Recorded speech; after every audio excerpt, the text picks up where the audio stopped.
Once upon a time, we used gold, or paper that represented safely stored gold, as money.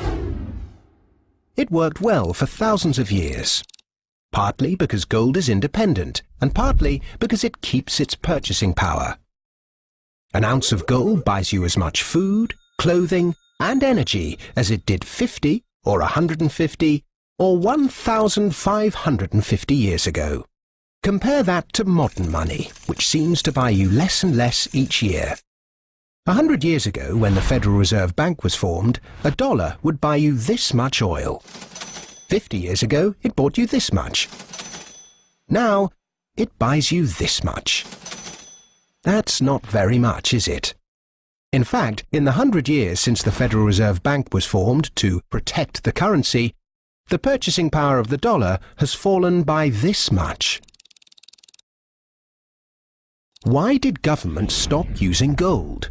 In 1914, the British and German governments were committed to various spending programs and World War I, a war that probably needn't have happened, and neither had the money or gold to pay for it.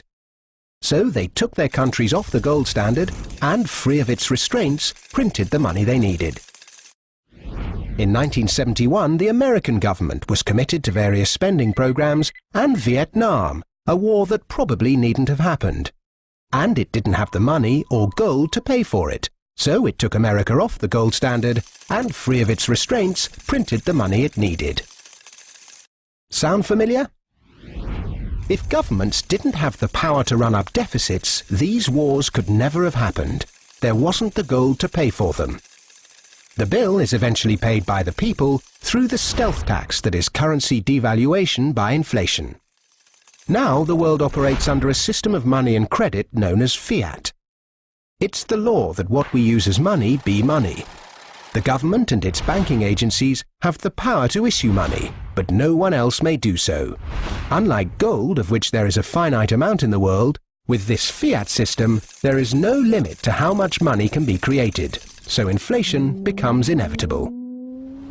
You only need to take a look at these prices at this petrol forecourt to see that drivers are definitely feeling the pain of rising inflation.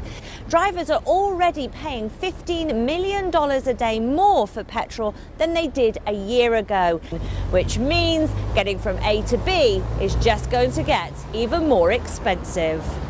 I'm filling up cars every day. I drive for a living, so there is a big impact, but what can we do?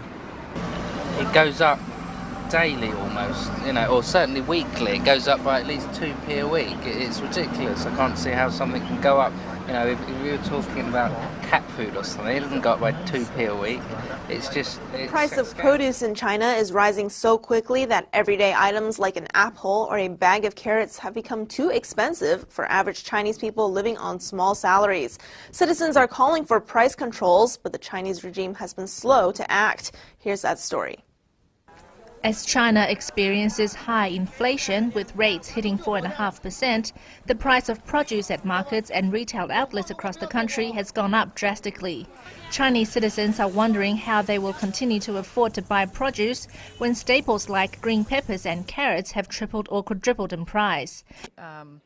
In the United States, that's a big problem. It's also a global problem. There are people in other countries rioting over food prices. Prices of onions have gone up a lot in India, for example. Rice, staples of diets for people in many parts of the world are becoming sort of too expensive for them to afford, and it's a bit of a crisis, frankly.